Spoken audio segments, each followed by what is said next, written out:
Hey, welcome aboard. Indiana Sports Beat coming to you from the golf club at Eagle Point Studios on this Monday.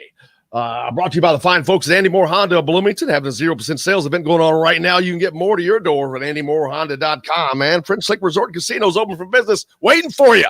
Lots to get to today. The great Don Fischer is going to join us. We'll talk to him, of course, about Indiana's unfortunate loss yesterday to Rutgers at home. Not good for the IU basketball program.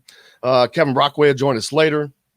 I'm not sure if we'll talk to Matt Taylor today or not, but we're hoping from Archie Miller as well. But let's get Don on here as soon as possible. We'll get to him as soon as we can get to it. But, of course, yesterday, Indiana losing at home to Rutgers, and a loss that is just further leaving a bad taste in Hoosier fans' mouth right now, as Indiana is coming off of a gigantic win over number 4 Iowa. But a gigantic statistic that was glaring is that after beating top 25 teams in the Archie Miller era, Indiana is 2-9 following those wins. 2-9 after beating a top 25 team. It's like all the energy goes into one thing and then poof, the air's out of the balloon. And it kind of looked like that. If you watch them play against Rutgers, they give the effort at Iowa. And you come back at home, you have a week off, no less, to prepare. And, well, not a week off, no, rather, that was for Iowa. But you're at home, and it just – Rutgers was allowed to take Indiana out of their game completely. Trace Jackson-Davis was non-existent. I remember to start that game, Indiana for the ISB show came from the perimeter. Early on, they kept him shut out. Man, Rutgers did a great job just bodying people up. And speaking of that, I think we have the voice of the Hoosiers, Don Fischer, with us now. Don, how are you, sir?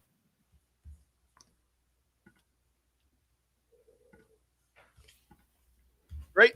I hope you had a great weekend. I know it was not a great weekend for Indiana Hoosier basketball fans, but Indiana taking a loss to Rutgers yesterday and leaves this program with a big uphill climb the remainder of the season.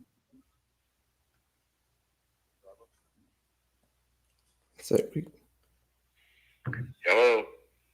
Yay, Don. I'm sorry about that. Can you hear me now? Got a new producer today. I apologize about that. I know it was not a great weekend for Hoosier basketball fans as Indiana taking a loss to Rutgers, coming off of a big win over Iowa. I know fans were hoping they could sustain that momentum and move forward, but it just wasn't to be, as Rutgers just really took Indiana out of their interior game yesterday. Well, that's probably the best way to describe what happened, because obviously Trace Jackson-Davis had a tough game yesterday. He didn't play his best. Certainly he had 4 of his shots blocked, which is just unheard of in the sense of Trace. Normally that may happen once every 2 or 3 ball games. It doesn't happen 4 times in a contest. There's no question that Miles Johnson had his way down low. He was a major factor in the game. Omori was also a factor, that 6'11" freshman post player that comes in. He did a nice job in the contest as well. When you have 2 bigs like that come into a ball game and do what they did, Indiana's going to have a tough time, and Price just couldn't get going yesterday. Race, likewise, he had a little better game from an offensive standpoint, or pretty much his average in that regard. But there was too much penetration by guards. As Archie said in the post game, I think the penetration that the guards had in this contest was a big factor in this ball game. And when we've seen Indiana play against a team that has really good, quick, athletic guards that can get inside on you, they cause all kinds of problems for this defense. And we've seen it on a number of occasions this year, and certainly against Rutgers, it was a major factor. And, of course, Geo Baker went crazy yesterday after having just very average games most of the season to this point, following a high ankle sprain that kept him out of play for, I think maybe 7 or 8 ball games early in the season. When they were winning at that point, he finally came back and played like he's capable of playing. He sees Indiana on the jersey and he goes nuts, it seems like. So he played very well. But Here's the thing that bothered me probably most, and I think I maybe mentioned this last week when we talked, Jim. I'm really concerned that this team really doesn't understand how important focus is before the ball game. And I'm not talking about leading up to it, practice, or those kinds of things. I'm talking about day of game, opponent you're playing, understanding that they can beat you if you don't give it your best shot, and not going out there and in the pregame warm-ups, you can't be out there jacking up half-court shots and having fun. You've got to get ready to play and be focused on an intensity level that brings about a fierceness to want to win the game. And I'm not sitting here saying that these guys don't want to win, because they do. But there's a way to get ready to play a game like this, especially coming off a win like the Iowa contest, in which you're going to be happy. You're going to be excited about how you played. And if you prepared the same way for the Rutgers game as you did for the Iowa ball game, that's critical. But you've got to be preparing all the way up to the game and have that same focus. Bob Knight used to say the most important minutes in any basketball game are the first 5 minutes of the first half and the first 5 minutes of the second half. Because if you go out and play with the intensity level you need to play with in those two periods of time, it sets the tone for the rest of the game. And I really did not see that in the warm-ups leading up to that contest on Sunday. And it's a bothersome thing, because I think these are great kids. I think there's good leadership from the standpoint of understanding what, to help out other guys and to make everybody be accountable. But before the ball game, when you're warming up, that's when you start getting the intensity level you need to play with on the floor. And I did not see that in that contest, and I think it was a major factor in how they lost. Yeah, Don, I know exactly what you mean. And you said something like about a year ago, I think it was. And the reason I'm bringing it up is I saw there was a picture the other day that was posted of Anthony Leal in the gym. I think it was the day after the Iowa game. They'd got back. He was in there at 6 a.m. But a year ago, we talked about gym rats, that there weren't a ton of gym rats on the team. I'm not saying that there is or is not now, but that just struck me of him being out there. And I would think of him as being a typical type of gym rat, but I wonder if that has gotten any better as well. Well, I don't know, because obviously in this COVID period that we're living in, I don't get to go to practice like I used to, and I haven't been able to see practices this year. I don't know what they're doing at practices, and trust me, I think Archie Miller works their tails off. I think they do work hard. I don't think there's any question that they're prepared to play the game in regard to what they're supposed to do on the floor. The question is, do they have the intensity level to play at the level that they need to play with every time they walk out there on the court?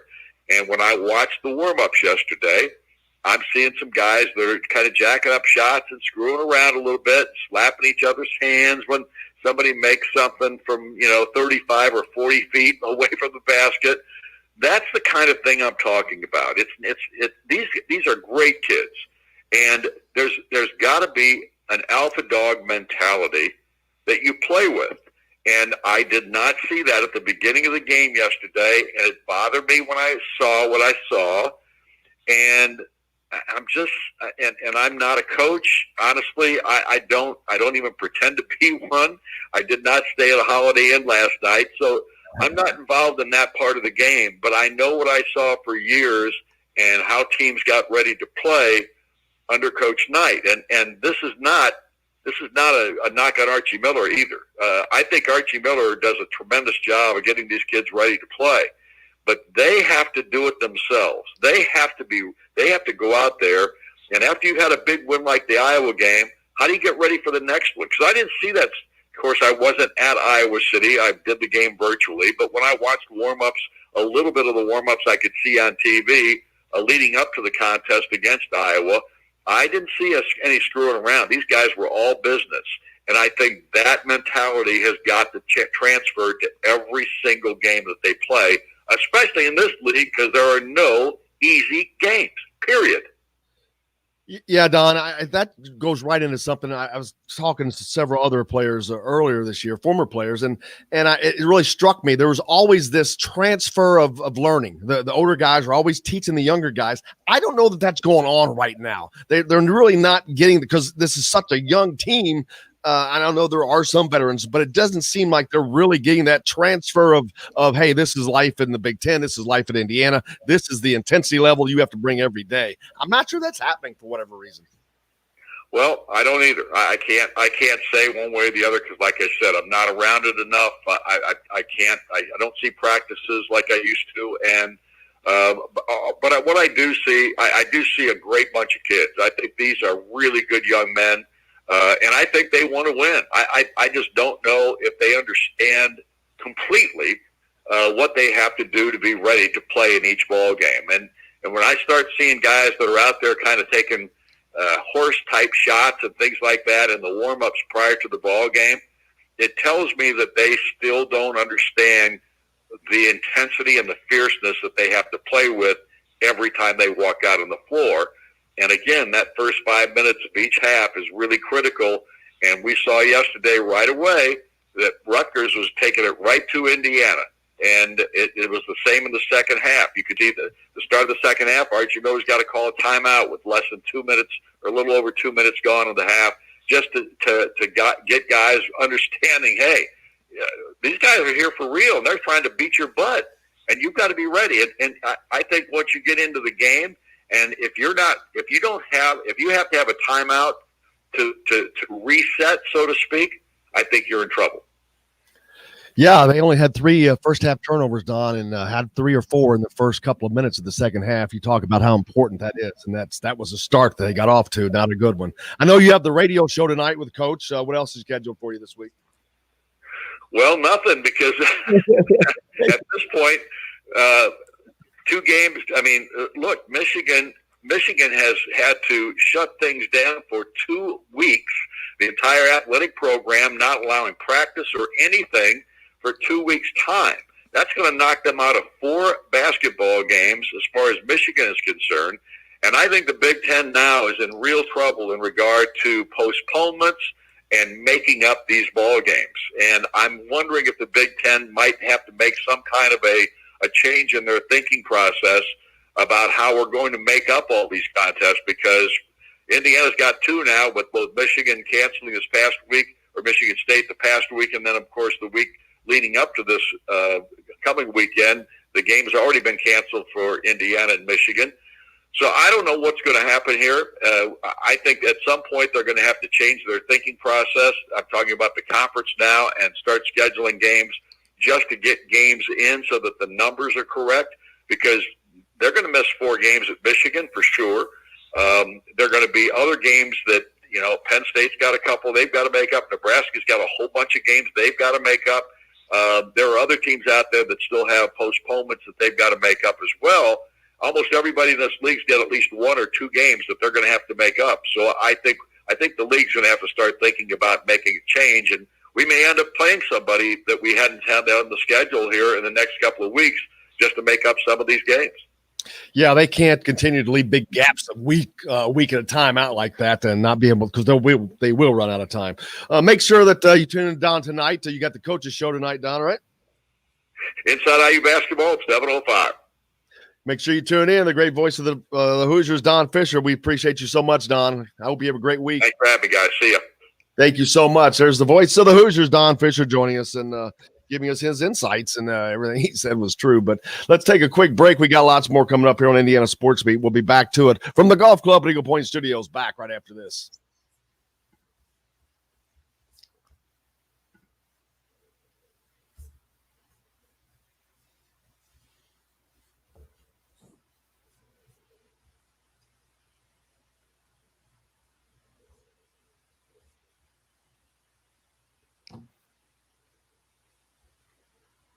Now, are you just going to edit in commercials? Yes. So are we just going to sit here for 3 minutes? We might get Matt on. I'll see if I sent him the email. We'll see if he hops on. That really, if we don't, it really screws the times. It screws all times up. I've got track of when we're supposed to go on break and everything like that. We're on normal schedule now. Yeah, that's the easy part, even though it's not good. Brother, I knew that this was going to happen. I knew it. That's why I said it. I knew there was no way possible you were ready. And to even think that you were is mind-boggling. There was no way that this was not going to happen. I said it. I'm like going, it's going to be a catastrophe, and it has been a catastrophe.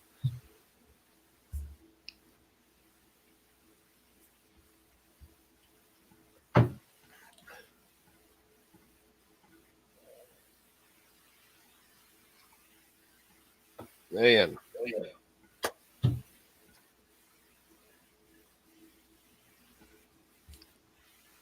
See, you got to edit everything back in. You got to edit the music, the coming back. This segment brought to you by all this stuff, all that. You're gonna have to get Will's help.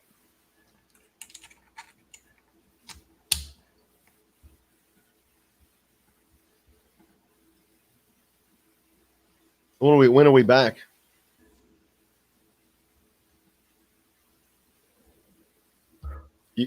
You can take Don down now. Yeah, I'm doing that. Sorry, we had to get him on. I had to change a few things around.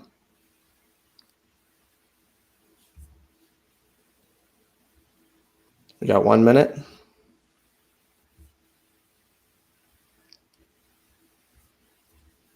We got less than that. We got 30 seconds.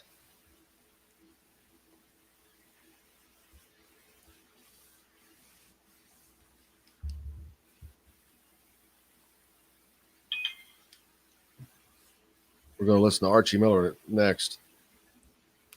All right.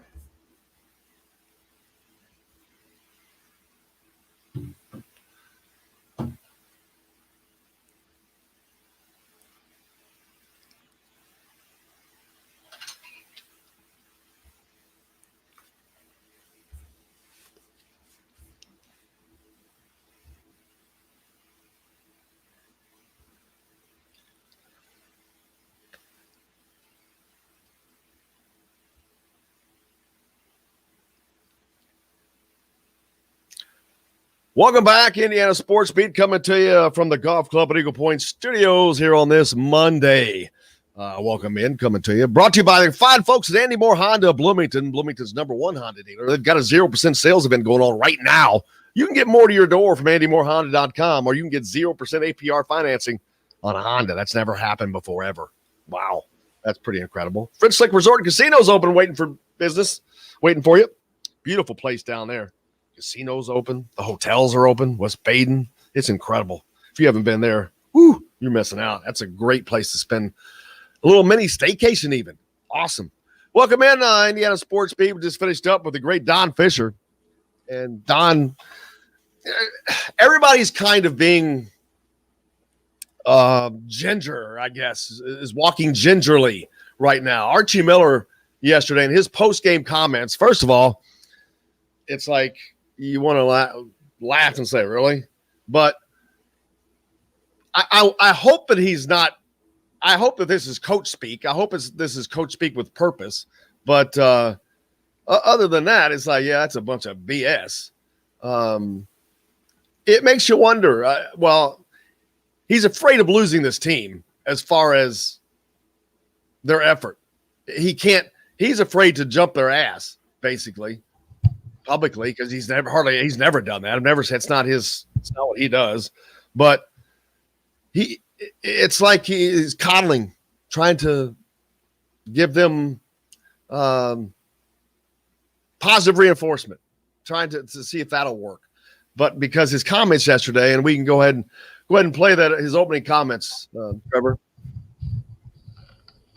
We got it. Archie Miller yesterday, his post-game comments, just let that run anytime, Trevor. You get that, and I'll stop. But his comments were a little interesting. Is that going, Trevor? I got it right here. Is it running is the question, because if it is, I can't hear it. We've got a new producer today, and it's been a joy, let me tell you. If it's running, Trevor, I can't hear it. So a simple yes or no would suffice. Is it running? It's running, but Okay. Can the people hear it? the people cannot hear it. Okay, then that's pointless. So you might as well just stop. All right. So you're not going to get to hear Archie Miller, unfortunately. He talked about everything being fine. That the effort level is fine. Attitudes are fine. I'm sure attitudes are fine. Effort level, what's he consider effort level is fine? I'm not saying they're not working hard, but are you working hard the right way? Is Archie Miller working hard the right way? What are they working on? You heard Don Fischer. He didn't get to go to practice anymore. He used to. We never do. He doesn't know what's going on. We don't know what's going on. No idea what they work on, how they work on it. It's because when you watch the product, it's pretty mind-boggling. Trevor, you need to keep working on getting that clip going. But it's mind-boggling to watch. And just you put your hands on your head and say, what the hell are we doing here? Because you don't know. It's absolutely mind-boggling sometimes. It's mind-boggling when you know what you have to do and you come out in the second half against Rutgers at home and you just do nothing but turn the ball over because you're not locked in, you're not focused in a game that you desperately have to win because this is a battle for the bottom, man. A battle for the bottom of the Big Ten. Rutgers had lost 5 straight. They were reeling. They were on the verge of marching themselves right out of the NCAA tournament. Who's going to be that final team? I thought it was going to be Maryland. They were looking bad. Then they get a win. They're kind of back. Rutgers was out there kind of back. Indiana, not looking good for Indiana to make the tournament. On the postgame show, Todd says he doesn't see 3 more wins. I don't see 3 more wins. I didn't see 3 wins before yesterday, though. I didn't count the Iowa win. I actually counted this one, so that's a law. That's a wash. I thought that they would go 3-9 over their final 12 games. Now, this Michigan thing has completely turned to the Big Ten on its ear, as Don pointed out. Does that mean you have the clip? We have him. Just let it run. If I hear him talk, I'm disappointed for our guys because like I told them after the game, I'm not disappointed in the result. I'm disappointed for them because I think that the attitude, work ethic, and the togetherness has been as good as it's ever been here. And the workload going into Iowa was exactly the same coming from Iowa. And every single game in this league requires you not only to play, hard and tough and all that stuff, smart, but you have to play well too. I mean, you have to play well to be in these games. And Rutgers is a good team. And they've had a great season. I know they struggled here coming in. They battled a lot of injuries. And they're a bona fide big-time team, just like Iowa was. And we were able to be successful and crack, the Iowa game with our defense. And today, Rutgers did a really good job of dribble penetration. We had a hard time keeping them off the bounce, in particular on the perimeter. And offensively, to start the second half, the game really changed with the 5 turnovers in the first 4 or 5 minutes. We had 3 turnovers in half. There's Archie Miller talking about yesterday's game. Basically, the effort's good in his mind. Well, is it? Was the effort good in the beginning of the second half? I don't know that's right. No, it's not. No, it's not. I understand you want to be nice to these kids, but it's kind of like John Calipari saying, "Oh, I don't want to take somebody out of the starting lineup and crush their heart." Man, this ain't T-League. This is the big boy league. Millions of dollars on the line here. So no, that stuff's out the window. It's time to treat these kids like adults, if they're not already. Tim hit the Andy Moore Honda hotline. Just tuning in, I have to say Archie screwed up by not playing the energy-bringing Geronimo Moore in the game yesterday. There's another issue. Has the game of his young career, the game before, bucking up against Luka Garza, the top player in the country. Yet here yesterday, Indiana is getting their butts handed to them inside by Rutgers, one of which was a guy who's probably 6'4", listed at 6'6", Ron Harper Jr. He's nothing but another version of Charles Barkley, rooting people out, doing a hell of a job at 6'4". And then their other big man, just thick. Man, they just moved Trace Jackson out of the way. So, this is big boys down here. And he never recovered. But Geronimo didn't mind battling those guys against Iowa. Why was he not in the game? Are you kidding me? You see Christian Lander come in. What does he do? Hits a three. Gets a little confidence. Gets to stay in. What's he do? Hit another three. He drove to the rim once. He had confidence because he got to play, finally. 60 games into the season.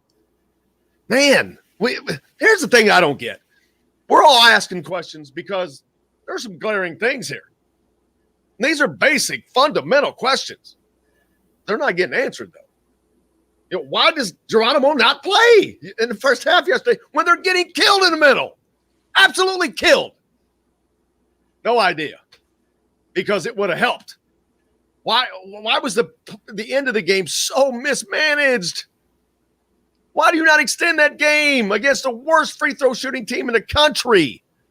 Really, really wonder about the coaching. But, I mean, I'll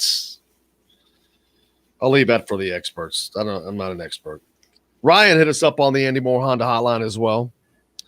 Says you're right about saying Trace Jackson needs to hit elbow jumpers on the after game show yesterday. Yeah, he's got to develop his game, man. See, especially yesterday was a perfect example. Okay, the interior is not working for whatever reason. You can't get a spot. You can't get a rhythm going. They're rooting you out. Step out 12 feet. Knock some shots down. Loosen that middle up. Loosen it up for Race Thompson. Loosen it up for Jerome even maybe. Who knows?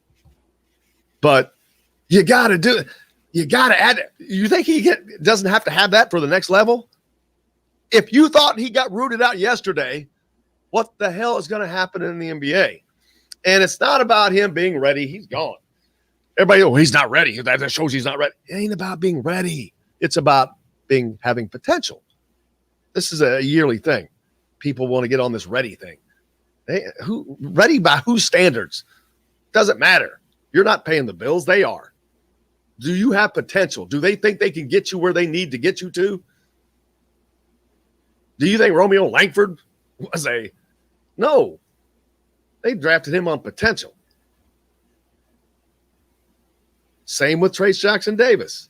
He's very athletic. He's a great basketball player. They know he's got potential. His father was a great player. They know he can shoot the ball. They know they could probably teach him how to step out and hit a 10, 11, 12-foot elbow jumper or force him to do it. Maybe he can do it now and he's not being forced to do it. I don't know. But the folks in the NBA know that they can do that. So that's why this being ready stuff, get that out of your head, man. It's pointless. It doesn't matter. It's potential. That's what they're recruiting on. But why is he not doing that? Because that's, for one thing, again, that's something we heard that had to be added to his game in the offseason, which we already knew that. But yet, when you don't see that, we keep hearing, we're going to run an up-tempo offense. That doesn't happen. You had yesterday Todd talking about this team walks the ball across the court. No sense of urgency. There is just no sense of urgency, period, with this team. But it's because they seem like they're thinking so much. They look like they're afraid to make mistakes, the younger guys are. It's like there's so much that's gone in. There's so much thinking for this particular system, which I guess they spend 90% of their time working on pack line defense. I don't know, because it looks like they spend zero time on offense, hoping that this is going to predicate some offense. It's not. Hasn't been working. I mean, everybody brags about the Iowa game. Dude, Iowa just had a bad night. Iowa went 11 minutes without a basket going in. How often do you think that's going to happen? Never. Rarely. It happened. Hey, we got to hit a break. Listen, Indiana Sports Beat, we got Kevin Brockway is going to join us later on. We got plenty more to get to. We'll be back with more from the Golf Club at Eagle Point Studios. Back right after this.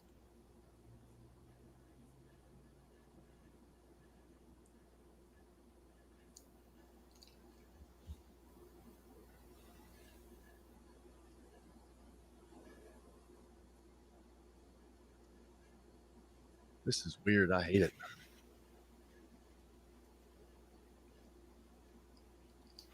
Folks that are listening on YouTube, there is no sound today. Everything has to be edited in post for the radio show.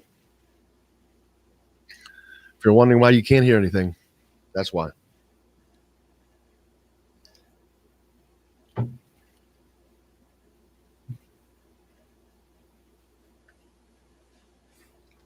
I would suggest, man, you're going to have to be on every day this week to learn this stuff, Trevor. They should be able to hear the StreamYard audio. Right. They can hear me talking is what I'm saying. Yeah, if they're on YouTube, they can. I understand that. That's what I just said. What I said was there's nothing else to be heard because it has to be added in editing, post editing. Yes, sir.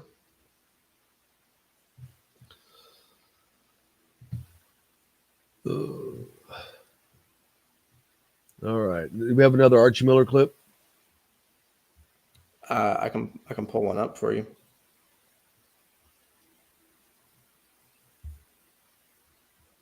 We got a minute 30. Should we come back?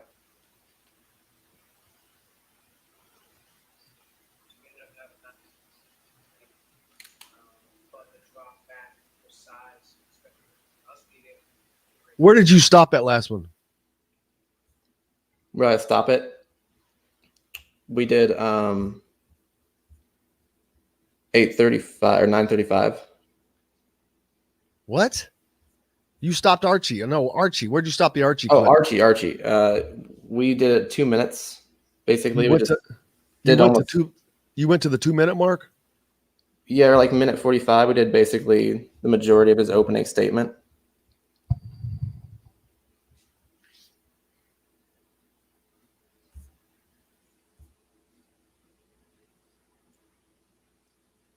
Just pick it up where you left off, the last one.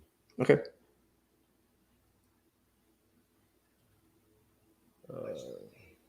Just for 40 minutes, really.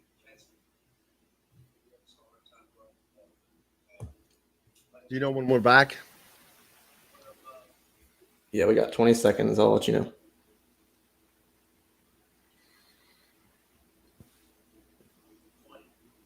Just like the Iowa game, so back to the Iowa game. Talking about how great it is, but his record is just as good. Next one, just as good. Weird show today.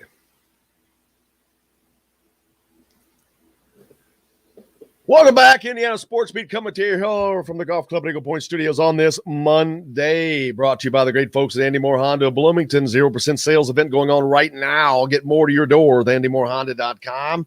French Lake Resort and Casino is open for business, waiting for you. Man, that's beautiful down there, too. And it is absolutely beautiful. Rolling. What's not beautiful is Indiana basketball right now. They're at a crossroads. There's nothing going on that a lot of people just can't see. It doesn't take a mental heavyweight to see things. But the biggest thing is they can. Let's just get to this next. We got another clip for Archie, but we'll talk more about this later. But I got to be telling you, there's no progress in this program. And anybody that says otherwise, I would love to hear you about 30 seconds of you give me something, because there's nothing. Nothing has progressed. Everything has regressed. You've gone from finishing 6th in the Big Ten in year one to 8th to 10th to, I don't know, to what, 13th this year? How bad is it going to get?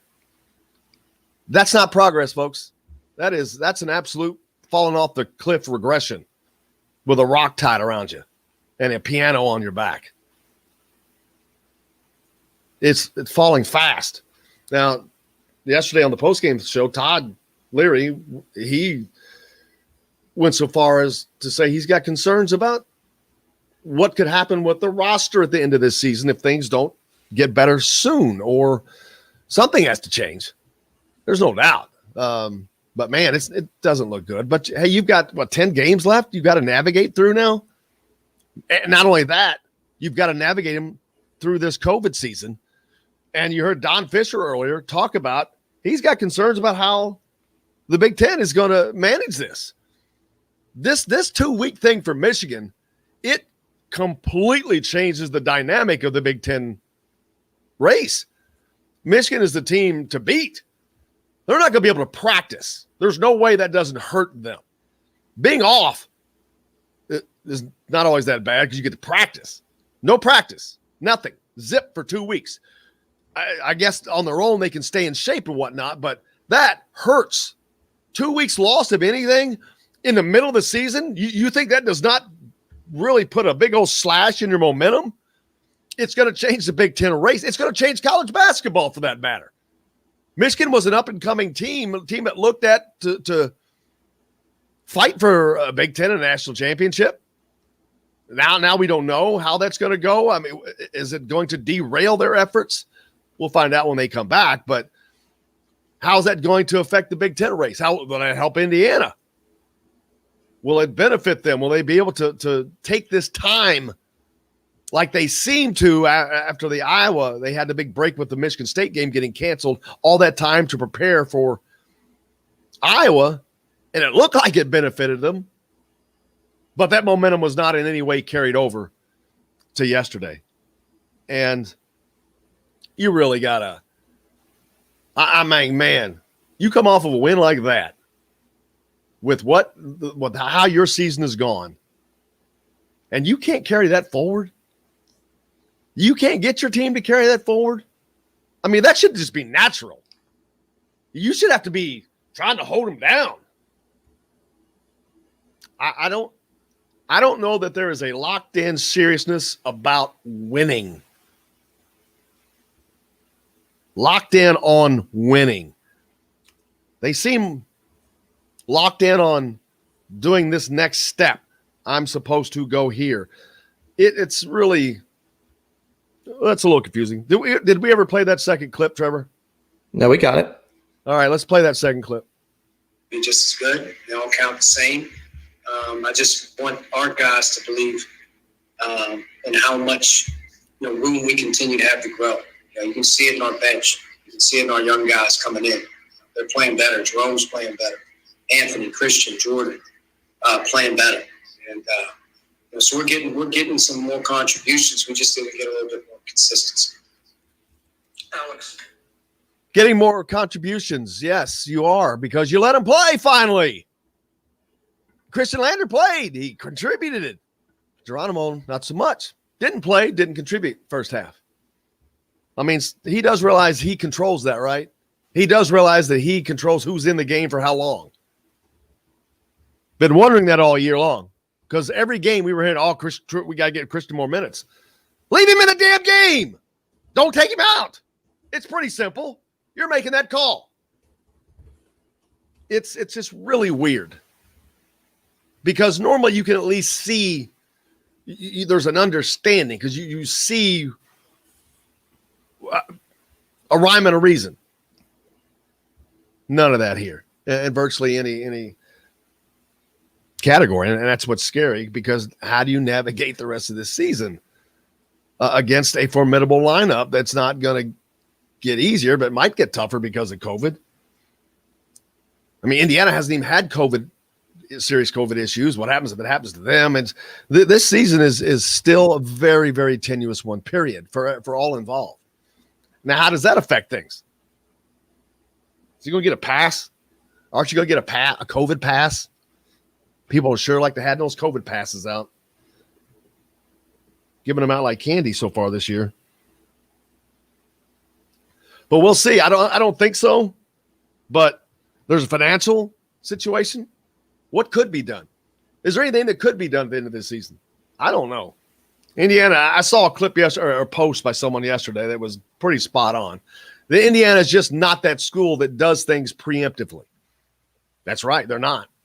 Indiana's not that school that does this big home run type of thing. Yeah, they're not. It's more of a good old boy network, and let's do the right thing and the nice thing. And I'm not saying that that's wrong. It just certainly leaves you in a situation that others are not in. But it's going to be a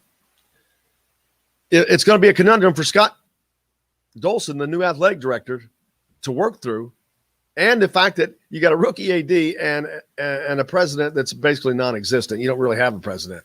He's a lame duck. He's never cared about sports anyway. He's on his way out. You have no leadership. It makes you wonder, where is that coming from? Is there any leadership coming at the top? Very curious. Are we late for a break, Trevor? No, we should be still. Yeah, I think we are. Let's go ahead and hit a break. We'll be back. Or did we just come back from one? I don't even know. Without the music, it's got me all screwed up.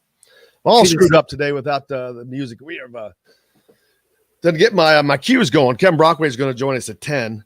Look forward to talking to him about that. But, man, Indiana has got to – they're going to have to make a decision. They truly are.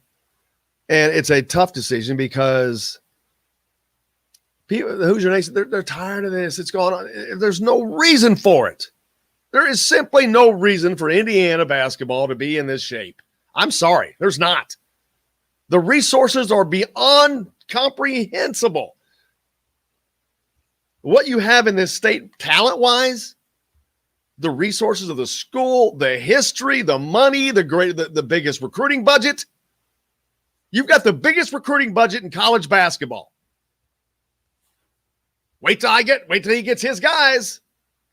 Biggest recruiting budget in all of basketball. Da-da-da. Ting. 13th in the Big Ten. I don't know what you're holding on to. I really don't. If I'm wrong, I'm wrong. But it's not about being right or wrong. It's not. It sucks. It's not fun to cover. It's a lot more fun to cover a winning program. I can promise you that. How much fun do you think we had covering the football program? It was a blast. And those guys are great. And it's fun to see those kids excel. And it's fun to see them achieve. It's fun to see them build. It's fun to see them. It's fun to see them having fun. It's a different story in the basketball program in a lot of ways. It's, we talk about identity. How many times have you heard people say, what's their identity? Do you know why they keep asking that? Because they don't have one. This team has zero personality. Zero personality, but that's a direct reflection of Archie Miller. He has zero personality, and I mean zero. I think that carries over. Obviously, it carries over. You think a coach's personality is not reflected in their teams? You got to be kidding me. I'm not even going to talk about Bob Knight's teams. Look at Frank Martin's teams. Tom Izzo. It doesn't matter. Great coaches. Look at their teams. They pretty much reflect them. If they're disciplinarians, they're usually disciplined teams. If they're tough, hard-nosed, they're usually tough, hard-nosed teams. Those personalities just carry over. It's just natural when you're with that person every day, being taught, spoken to every day. It's like being with a parent. It carries over. It can't not. Well, you ask yourself why this team has zero personality. Well, there's a reason for that. And it has zero personality. It has zero identity. I mean, you can say, defense, but really? That defense gave up, 50-something% shooting yesterday to a team that had lost 5 straight at home? Is that your identity? I don't know, man. But I don't see it heading towards someplace either, though. That's the problem. That's the problem. It's not being at a bad spot wherever you are, as long as you're trending upwards from that bad spot, trending out of that bad spot, people are fine. You can see. But when you see something just literally ping pong back and forth for 4 years, and tell me how this has not been a ping pong back and forth for 4 years of mediocre, expectations not met, continued regression. If I'm wrong, I'm wrong. But please tell me how that's not the case. It's not about wanting it to be that way. It's just factual, man. It's just you read the facts, and they are what they are, unfortunately. What do you do different? Can anything be done different this season? I mean, Todd Leary, we talked last night on the postgame show, he's already written this season off. But the key thing is, what you should do, as he said, you should use the rest of this season for player development. Get these freshmen up and going. Because, again, look what happened yesterday when Christian Lander was finally given some minutes. He played confidently and played better. Use it to develop some talent. Do something with it. You've spent this season not playing guys because it seemed a fear that they couldn't perform, yet you were still losing. There's nothing to lose in that agenda. So use it to the best of your ability. And I just don't know that they have. Indiana certainly does not. It's the same. Again, I hate to keep referring back to Todd, but yesterday on the postgame show was referring back to we're probably going to see the same thing, the same lineups, the same rotations, the same everything, because that's how it's been. Nothing changes. It really doesn't. Kevin Brockway joining us a little early. I was kind of screwed up because we ended up being on the normal time, Kevin, if you want to jump in. But I was just talking about really there's been no change in Indiana basketball over the 4 years, unfortunately. And I don't know why people would expect that to be any different over these last 10 games of this season, but they certainly have the opportunity to change that narrative, whether it's the last 5 games. The opportunity is always there, but yesterday was a grand opportunity, and it looked like they just pissed it away. Well, yeah, the inconsistency. I think that's the disappointing thing, the fact that you have this landmark win, you go to Iowa, you come back home, you're facing a Rutgers team that's lost 5 in a row, that's kind of struggling and reeling, and you give them life in the first half. And what I was wondering throughout the game, where was Jordan Geronimo, coming off the bench after a really good effort against Iowa. By the time he came in the second half, he came in probably about the 10 or 12 minute mark. Good things started to happen when he came in. Defensively, he was pretty tough on some of the interior guys. He had an assist. But where was he earlier in that game? Now, they gave Jerome Hunter some run in the first half, and, he hit a couple of threes and had 9 points. But, you could have divvied up the minutes a little bit and gotten another post guy in there, I thought. And that was and then Jerome, I thought, had a pretty bad second half, too. And there was that stretch where he missed a couple of free throws in a row and then had that driving transition, point blank layup that he missed also. Al Durham missed a chippy, too.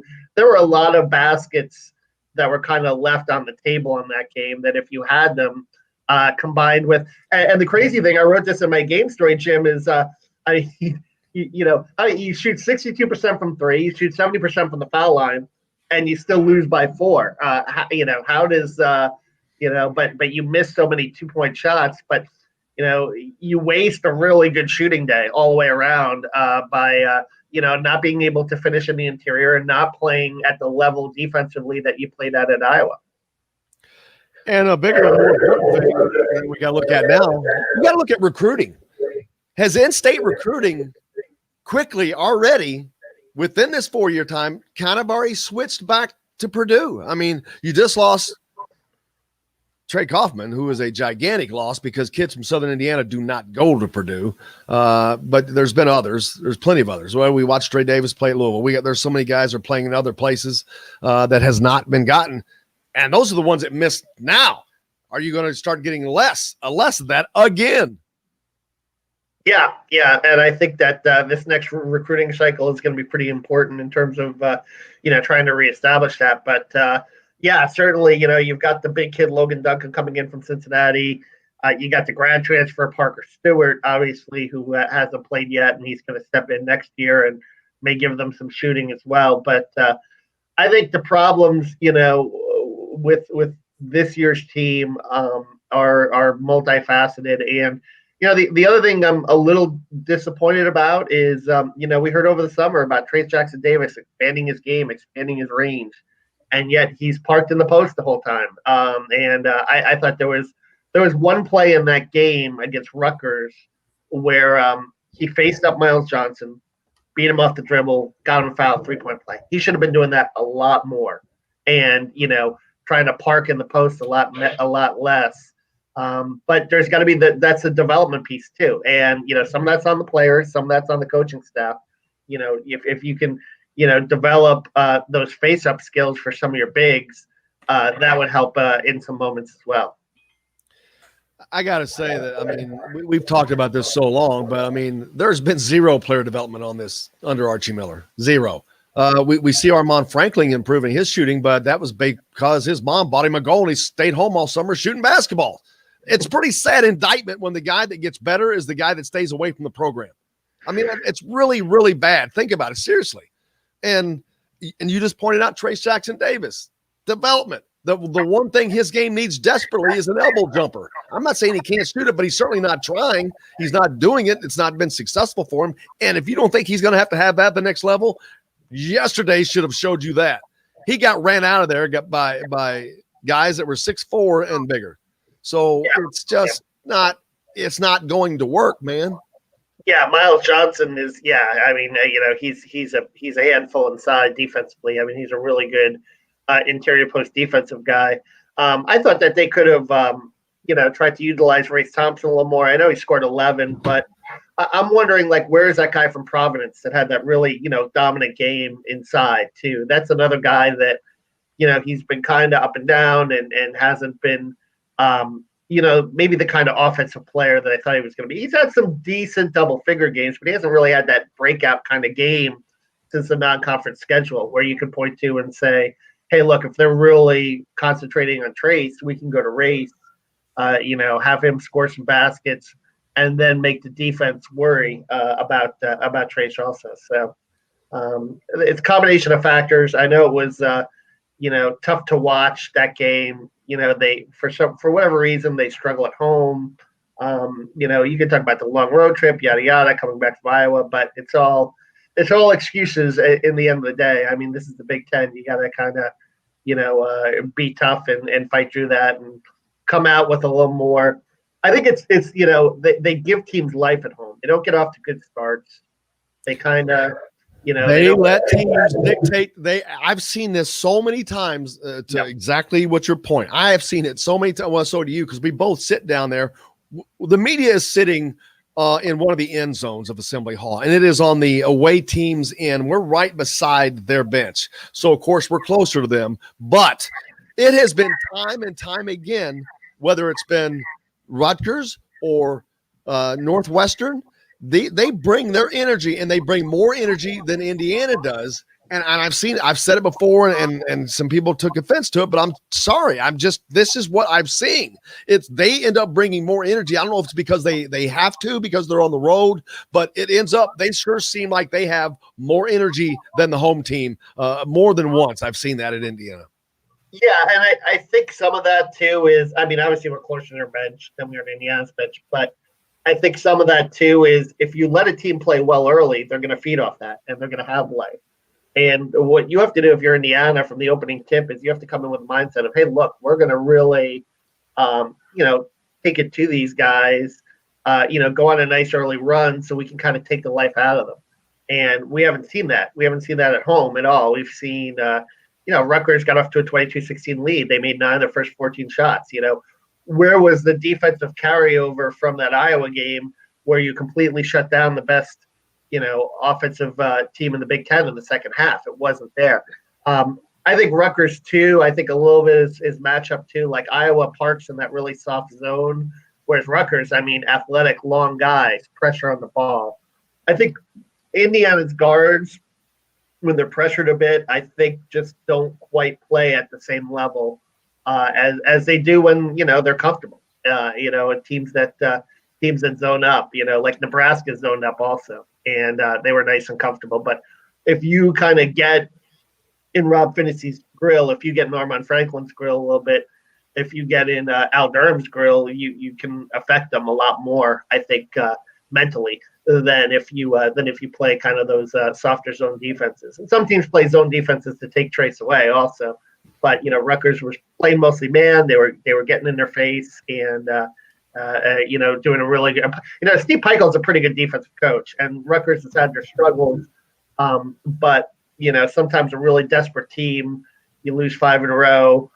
You have some talent. They made some changes to their starting lineup too, I think, which impacted them. And Geo Baker had a really nice game. I call him Geo Baker, the big shot maker, for a reason. I mean, he made some big shots throughout that game. So it was, but disappointing on the Indiana end because, you want to build off that. You want to be 5-4 instead of 4-5, have a losing record in the Big Ten. And now, you might have another long break to figure things out. So. Well, not only that, what is that? We got to hit a break right now. Let's take a break. When we come back, we're going to talk about that. What does this Michigan thing do to the Big Ten, Kevin? I mean, they're going to take 2 weeks off, no practice, no games, and these other teams have had games canceled. That keeps putting us out further and further as we get toward the end of the season. We're going to see how they're going to mix this stuff up. But you're listening to Indiana Sports Beat, coming to you from the Golf Club at Eagle Point Studios, brought to you by Andy Moore Honda and French Lake Resort. Back right after this. I'm going to go downstairs to grab some coffee. I'll be right back. Okie dokie.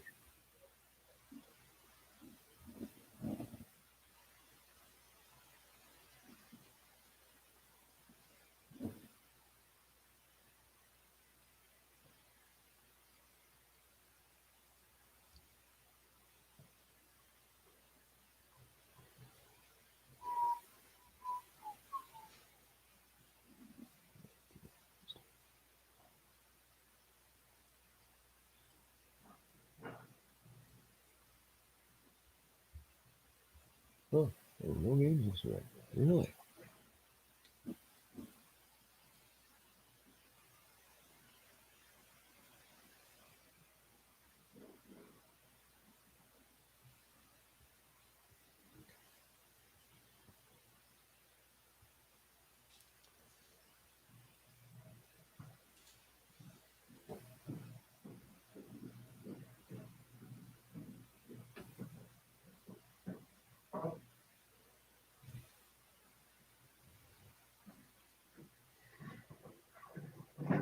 I ended up going to Yogi's, but it was a little later because I went to the Tap first with a friend. I grabbed some dinner, and then I went to Yogi's and watched the Bills game.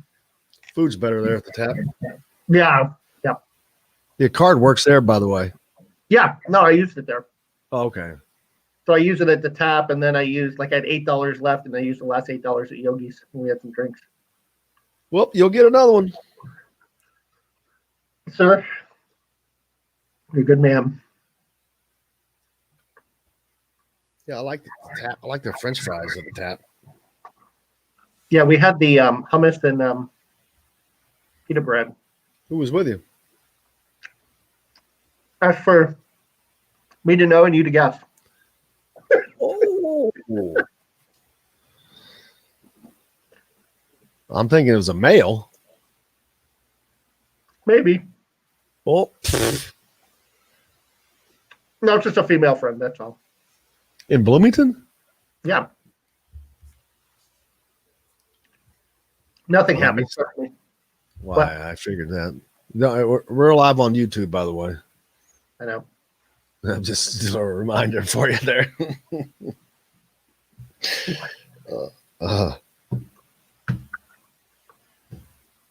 We are live on YouTube.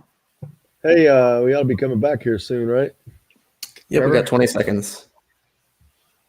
I'll give you the countdown again with my fingers.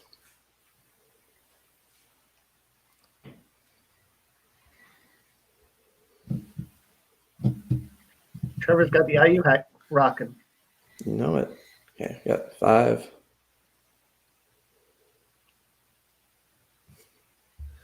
Welcome back, Indiana Sports Beat, coming to you from the Golf Club at Eagle Point Studios on this Monday. Welcome back in. I hope your weekend was good. Brought to you by the fine folks at Andy Moore Honda of Bloomington. 0% sales event going on right now. That has never happened before. You can get 0% APR financing on a Honda of your choice. That's incredible. French Lake Resort and Casino's open. Waiting for you. Beautiful place. Have you been to French Lake? Still have not been to French Lake. I got to get down there. God, dude, you got to go. It's only 40 minutes, an hour from Bloomington. Yeah. If you're in Southern Indiana, it's easy to get to from wherever. Evansville, Southern Indiana, just a quick, easy place to get. It's a freaking hidden gem, man. It's unbelievable. Crazy. Michigan, 2-week hiatus. No practice, nothing. That is going to throw the Big Ten into a little bit of a turmoil thing because Michigan's the team to beat. They were a team that were looking at possibly win the Big Ten title and possibly to compete for a national championship. That's really going to put a chink in their armor, man. Yeah, I mean, I watched Michigan on Friday night against Purdue. They looked really good. They were firing on all cylinders. I mean, they looked really tough. But I think that, I mean, for Indiana, they were going to face them this Saturday in Ann Arbor. Maybe that's a break because you get a little time to prepare for them. And maybe they don't make that game up because of the fact that we're getting later into the season. And do you really have to play 20 conference games? I think that's the big question going forward. And, do you have to play all these games? We saw a lot of teams in other conferences that had COVID issues that had to cancel out non-conference games. So I think, while the goal is to get to 27, you might not get there. And we haven't even, talked about the conference tournament either. That's, it looks like it could happen in Indianapolis, but maybe you scrap the conference tournament and you just make up these regular season games. You could do that too. I think that they may. It's just I don't see the point in the conference tournament this year. There's no point to the conference tournament this year. The teams that are going to make it from the Big Ten, we know. We already know. I do. Yeah. I can tell. And this tournament, do you think Indiana or a team like Indiana is going to go into the tournament and do something? Hell no. And so the tournament is pointless. I agree with you. I think that because they've already got 2 games to make up right there. That's 2 games. That's half the tournament right there. Yep. I mean, and we're only barely halfway through the season. You still have 10 games left that you have to play. So, and there's nothing saying that more games aren't going to be canceled. I don't see how there's any way possible they do both. There's no way they make up these games and have the conference tournament. When the hell are you going to have the time? Yeah. There is, the one thing I noticed with Indiana is there is a little bit of a gap that first week in March where you can plug in 1 game. You can't plug in 2. I mean, you've got that, I think it's between Rutgers on the 27th and Purdue where you've got that whole week kind of free where you could do it. But it would be, maybe you can plug 1 game in, but now you start to talk about plugging 2 games. I mean, that's going to be difficult unless you, find a way to have a 3-game week somewhere else. And Indiana had that 3-game week, that first week of January, and they got all those games in. I mean, Indiana was on a pretty good roll in terms of getting games in. They got all 7 of their non-conference games in. They got their first handful of Big Ten games. It's only been recently where they've had these interruptions. I think, you probably, you'd like to use the time to go back to the drawing board as well. And maybe we'll have some energy the next time you play against Illinois, which would be a week from Tuesday. A big test, obviously, coming back to Bloomington. But, getting those games in, if you get those games in, how they're going to look, where they're going to be on the schedule. I think that's going to be a true challenge. And maybe you do, scrap the conference tournament and use that last week as a week just to get some games in. Well, right now you've got 1, 2, 3, 4, 5, 6. Still, just 6 teams in the conference with a winning conference record. And that last team is Purdue. 1, 2, 3, 4, 5, 6. Yeah, they're 6th in the league right now. And talk about that, Purdue's starting to get the in-state recruits. Purdue's finishing in the top half of the Big Ten in the toughest season in the history of the Big Ten. You think that's not going to affect recruiting? No question. And Purdue also had a COVID hit too with Sasha Stefanovic. He's out 3 games. So they've been affected by the virus. All these teams have been. Nebraska, I think, it's still on pause, right? So all these teams have been. But Matt Painter, you're a veteran coach, and I think what you see in a veteran coach like that with a program is you see stability, you see consistency, you see a consistent message, you see a system that you trust and that, more often than that works. But, they were 16-15 last year, Purdue was. I mean, they took a big step back, losing Carson Edwards, who's, obviously a tremendous talent, but the year before you go to the Elite 8. And I think there's a thinking that if Matt Painter can get the talent he wants, he can really do something with it. Now, he's a good guy too. I think his personality is very engaging. He's open to new ideas. He's open to analytics. Micah Shrewsbury, who's on his staff, is an excellent assistant coach. I mean, he's a guy that worked for the Boston Celtics. So he's got a lot going positively up in that part of the state. So but with the Big Ten, this is a humbling league, and you saw what happened. I mean, Michigan pretty much, went into Mackey Arena and blew their doors off. I mean, the guy that has turned out to be the better coach than I would ever thought possible is Juwan Howard and what they're doing up there in Michigan. I mean, that's impressive. And the freshman they got, Hunter Dickinson, is just adding to the talent level there. And they play in a different gear than a lot of the Big Ten teams too. So I think that factors into it. When you can get up and down the floor a little bit and create points off turnovers, that plays pretty well in this league, I think. Yeah, there's excitement. I mean, Juwan Howard's created excitement around that Michigan program. But, of course, he did that the minute he got there. He started creating excitement and all that. And unfortunately for Indiana fans, that's not happening.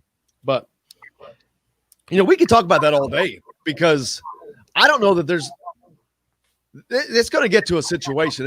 And we still have 10 games left, and we're going to have all summer. Well, maybe not. I don't know to talk about this. But whether or not Indiana can even do anything, Kevin, from a financial standpoint, we talk about COVID so much. Well, when you see those empty stadiums, that means lots less money. And fortunately for Archie and unfortunately for Indiana, he was given a contract that was basically a golden parachute. He gets paid 100% up and through 25, I think, or is it through 24? But it's an expensive out for Indiana, but you're on one hand, you're like, is it too expensive? Can we afford it? Or can you afford not to? There's going to be a lot of questions when it comes to that. There's no point in ignoring it because it's there. Yeah. I think, building the foundation, that's what he's trying to do. And there's still some young pieces in the program in terms of, particularly on the bench. I was encouraged, yesterday a little bit by Christian Lander. I thought he played his best game in the Big Ten yesterday. Hit a few threes. He came in 11 minutes. He spelled. He did some good things with the basketball too. I mean, he didn't take any wild shots. He took shots within the offense, and he's a guy that played 11 minutes. Anthony Leal, three rebounds, 3 assists. Some of the young guys are named Geronimo, who I thought should have played more a little bit in the first half.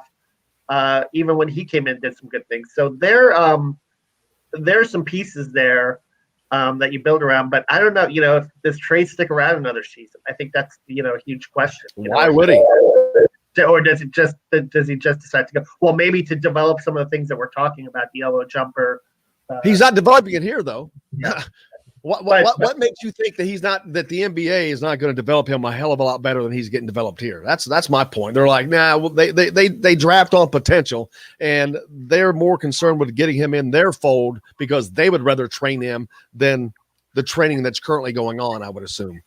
Well, it's interesting though, but I mean, it's a chicken and egg argument because I mean, I think the scouts and the personnel about it, they want to see something. They want to see some evidence that you can do it. And it affects your stock, I think, also. I mean, you take a look at Jalen Smith last year at Maryland, right? I mean, he went his sophomore year, he developed that 3-point game and, was number 10 in the draft and made millions off of that. If Trace goes out, I mean, it's still a guaranteed first-round pick? I don't know, because he hasn't shown that aspect of his game. And the game, at the next level is becoming so much more and more positionless where – you have to have a variety of skills to survive in that league. And Trace is 6'9". He's not a 7-footer. I mean, he's a 6'9" guy. So to be 6'9" in the NBA, a league that's obsessed with size, I mean, you can be a banger or a back to the basket guy at 6'11", 7 foot, but at 6'9", I mean, you're going to have to play, show that you can play more face-up. So I think that's what's going to be interesting to see is if he does decide to go. But do you draft on the potential and the athletic ability that Trace has, and maybe he will, maybe he'll be a first round pick if he does go this year, and there'll be more workouts this year too. I think that's the other thing too. Last year, a lot of people came back because you didn't have the amount of workouts to show teams that your ability, no combine and stuff. This year, if things go well with the virus by the summer, hopefully you'll have that.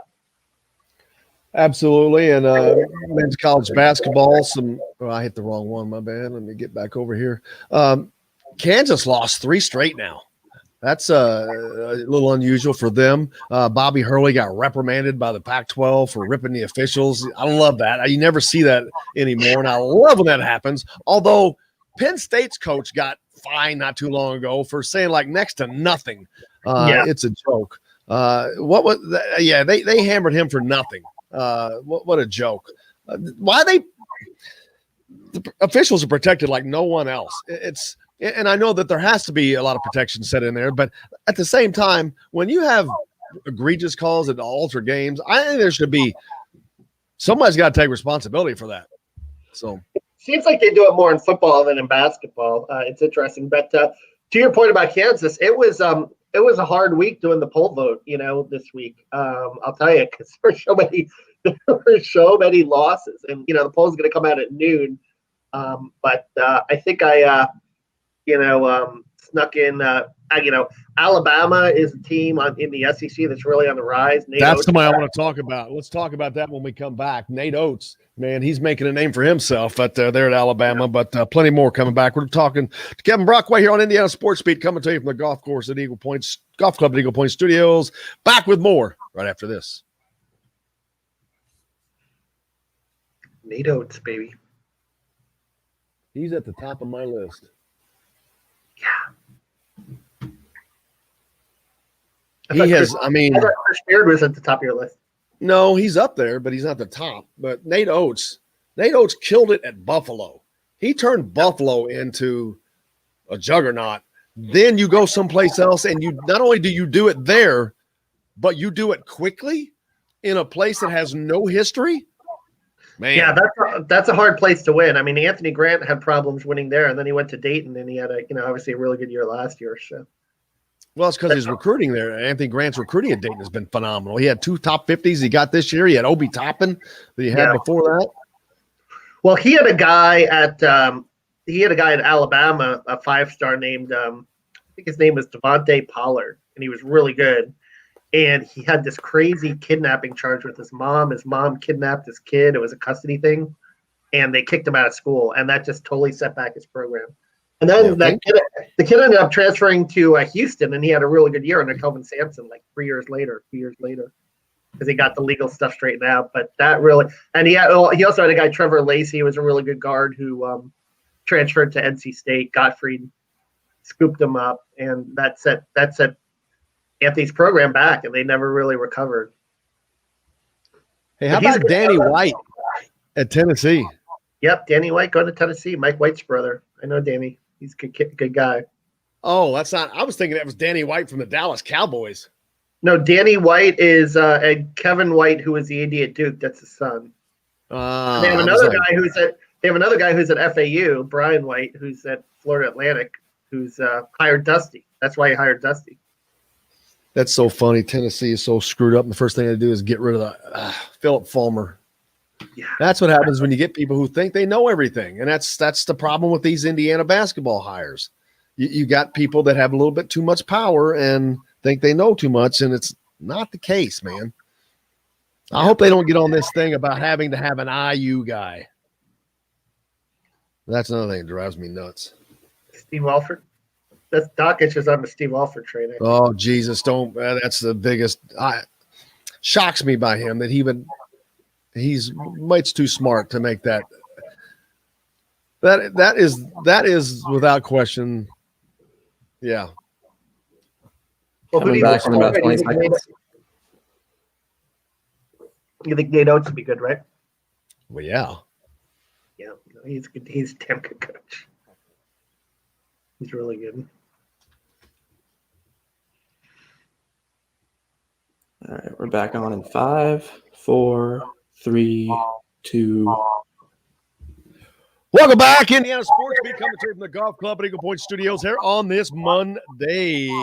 Brought to you by the fine folks at Andy Moore Honda Bloomington. 0% sales event going on right now. That's never happened. You can get 0% APR financing. More to your door with AndyMooreHonda.com. French Lake Resort Casino is open for business, waiting for you to come down and see them. I can't wait to go back. We were talking about hot names in college basketball right now. I don't know that there's anybody hotter than Nate Oates, Kevin. He went to Buffalo that I'd never heard of. And of course, Buffalo all of a sudden got good in basketball and football last year. It was crazy. But or year before last, whenever that was. But then he leaves Buffalo after making them a top 25 team, goes to Alabama, a place that has zero basketball. I shouldn't say zero basketball history, Wimp Sampson, but they're not a basketball school. It's a football school. And they've not really even had basketball success. And it's in the SEC. Tough place to win. But he not only does he go there and wins, he does it quickly. He recruits well, and his teams play well. Oh, yeah, no, and he's a guy that's apparently a very positive, energetic guy. I was reading somewhere where he has kind of a similar philosophy to Tom Allen, and they went to the same college, I think. How crazy is that? Marietta Baptist College. I saw that, and I was like, what? And he's a guy that's a tremendous motivator, tremendously upbeat, and has his team believing, I think. And if you remember, remember at the beginning of the year, he called out Coach K a little bit. That was kind of funny. And he backtracked a little bit on that, but it was not afraid to speak his mind a little bit. But I think he's got that program right now. They're the best program in the SEC right now. I mean, Tennessee has slipped a little bit, losing to Florida and losing to Missouri this week. Right now, Alabama is leading the SEC in basketball, and who'd have thought that? Like you said, Wimp Sanderson, in his plaid jackets, he had a few good years, and before that, Sam Newton had some success in the 70s, but it's in general, it's a pretty hard place to win. I mean, usually pockets of success followed by a lot of mediocrity and a lot of mediocrity seasons. So I give Nate Oates a lot of credit, and I think that he's definitely a name on the rise for sure. Absolutely. I mean, just a phenomenal job that he's done. And there's others who are out there. But then the teams that are having such horrible seasons, it's weird. Duke is, of course, getting a little bit better. They've got one of their guys back, but Kentucky, they still have the top recruiting class. So why are you in such dire straits? That's not possible. It's not possible to have the top recruiting class and to suck that bad. Rick Bozich had a really good column about the blue blood programs that are struggling. Michigan State is having a lot of issues, and they've had a lot of COVID issues. But even before that, Tom Izzo doesn't really have it going there. And now Kansas has slipped a little bit. North Carolina, Roy Williams, starting to get righted a little bit, but they're not, the powerhouse top 10 team that they usually are in previous seasons. They're not even in the poll. So I think that you've seen a lot of these teams struggle, and maybe some of it has to do with that limited practice and workout time because of COVID, but they're a lot of the big name programs are having a hard time. But it's kind of fun to see the new programs emerge, and Gonzaga and Baylor obviously at the top of the pack. Villanova is having obviously a really strong season. Texas, you still have some familiar names up there, and in Michigan, which what Juwan Howard is doing. So you still have a few big name programs up there in the top 10. West Virginia, Bob Huggins doing a pretty good job there as well. The AP poll, top 25 poll comes out today. You're a voter. Any shakeup, anything big happening in the poll this week? Yeah, no, I think another program that I think is going to hop in there pretty high is FSU. Florida State is going to be back in there. They had a good week. They beat Louisville, and I think with FSU, you look at it. They beat Indiana, they beat Florida, and Florida and Indiana both picked up wins against top 10 teams this week. Florida beat Tennessee, and Indiana beat Iowa. Florida finished off the week strong because they beat Georgia and they beat Tom Crean. By the way, I was watching that Florida-Georgia game. Tom Crean, 2 minutes to go, you're down 14, 15 points, fouling people, calling time. Come on. I mean, it's one thing if you're that way 14 points. What are you doing? You almost extended the game into the McGregor fight. It was ridiculous. And they lost by 8. They gave up a little ground, and I heard Bakic was, he was calling the game, and he's saying, well, he's trying to build a program. And I mean, there's limits to that. It was just kind of ridiculous. But the point is that Florida State at 8-2, they've rated themselves as well. Leonard Hamilton is doing it again down there in Tallahassee. Yeah, unfortunately, we're talking about a lot of programs that are on the rise, and Indiana's not one of them. And as we watch these programs go around, recruiting is going to be affected. But the thing is, the great thing about Indiana, it's a program that all you have to do is sprinkle the water on it, and it sprouts so fast, because it's a blue blood program. The fan base is there. They're always chomping at the bit. And it takes nothing. I'm telling you, you just sprinkle the little bit of water and then boom, you got a forest in that quick. So even if recruiting starts to hurt, it comes back quickly with the right person. But of course, anything does. The program does. You get the right look at Tom Allen. I mean, the right guy at the right time makes a difference. I still can't get over the fact that Nate Oates went to Marantha Baptist College where Tom Allen went. I'm like, I don't even think that's a real place. I'm kidding. But how odd is that they both went there? Very strange. Yeah, no question. Yeah. To your point, the other interesting point about the Blue Blood programs is, people have brought up the aspect of, no fans and stands, and is the officiating not being influenced, maybe the way it has in past seasons, with the crowds, and the refs are calling it a little more fairly. That would be interesting to further study and further examine, but it's a valid point, in terms of not having the fans in there influencing how calls are being made. Definitely has hurt a lot of teams this year. I think that's hurt Indiana, not having the fans at Assembly Hall. I think you can look at some football, Michigan. You'd think that didn't hurt Michigan's football program this year, but it really makes you think. It's like, man, it would be great each year to see these teams play on an equal playing field year after year, to see how that changes everything. That would really change. I think that would change college athletics.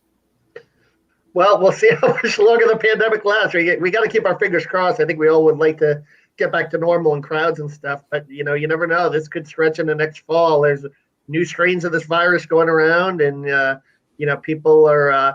We got the vaccine, baby. I saw a thing yesterday that I forget what country it was in, but they had a 60% reduction. After 3 weeks of vaccinations going out, they had a 60% reduction in ICU admissions over this. It's incredible. It's like, man, let's get this vaccine out. Come on, give it to me, baby. But it's going to be, I'm probably 2 months away from being able to get it, I bet, at least. Yeah. And it takes a month. So I'm like, someone like me, I'm like, I got 3 more months to fight and battle and hope that I don't catch the stupid thing. Exactly. Yeah. You got to be and continue to be smart, wear your mask. And it would be nice to see us get to a point in March where the NCAA tournament could at least have limited fans. That would be nice. It would be cool just to have at least some people in the building. I don't know if that's going to happen. I know the NCAA, I think they're going to make that determination. You know what I think they should do? If you've been vaccinated, you should be allowed to go. Especially maybe they do something like first responders or medical people. Yeah. I know the Super Bowl's doing that, but to have some people in to get some involvement. Hey man, get the people that are vaccinated, get the healthcare workers as a reward, something. I mean, get people in there, especially with it being in this state and some of these marvelous venues that it's going to be played in Hinkle Fieldhouse, Assembly Hall. That's an opportunity for people to go to these places that they've never seen before. Yeah, I'm really looking forward to it. And, coming off Thursday night, you thought, all right, well, now Indiana has a chance to get back in it. And then you have you lay an egg on Sunday. But I think there's still time to recoup. But I think the key is to get at or above 500 in the Big Ten to finish the season. I think if they're 15-12, if they get all the games in, or if they're, say, if they don't play all 20 games, they play 18 and they're 9-9 or 10-8, I think you get in. I think if you're 8-10 or 7-11 in the Big Ten, you're not getting in. So that's the challenge in front of Indiana, and I think they wasted a pretty bad opportunity on Sunday against a Rutgers team that was really struggling. You could have picked up another conference win, built some momentum, but didn't happen. And for some reason, this team just does not play as well at home. And I wrote about that on Saturday, and that's something they got to figure out. Yeah, there's 1, 2, 3 teams, 3 teams below them that they've lost to in the standings. The ironic thing is, right now, Indiana is what, 6th, 7th, 8th? They're 8th in the conference, which would not be horrible, but I don't see him ending there, unfortunately. But we'll see. But hey, man, it's good to have you with us. Are we finishing up? Here's another point. Yeah. One last point. Real quick. The 40 seconds left, down 3. Do you foul sooner? Oh, yes, Todd Leary. Oh, we'll talk about it tomorrow. Todd Leary went off on that. He was so upset that they didn't try to win the game, that they did not extend the game, and they let that slip away. He said there's no coach in America that would have made that decision. And so, yeah, we can talk about that tomorrow. Kevin will be with us. He just was kind enough to sit in today. Dylan had a doctor's appointment, couldn't be with us. So, but Kevin will be back tomorrow. I can't wait. We'll get back to that, Kevin. But today, I hope you go out and have a great day. Yeah, sounds good. Everybody else, can't thank you enough as well. Make sure you wear your mask. Please do something nice for somebody. And until tomorrow, we'll be back. And until then, I'm Jim Coyle. I will see you on the radio. All right.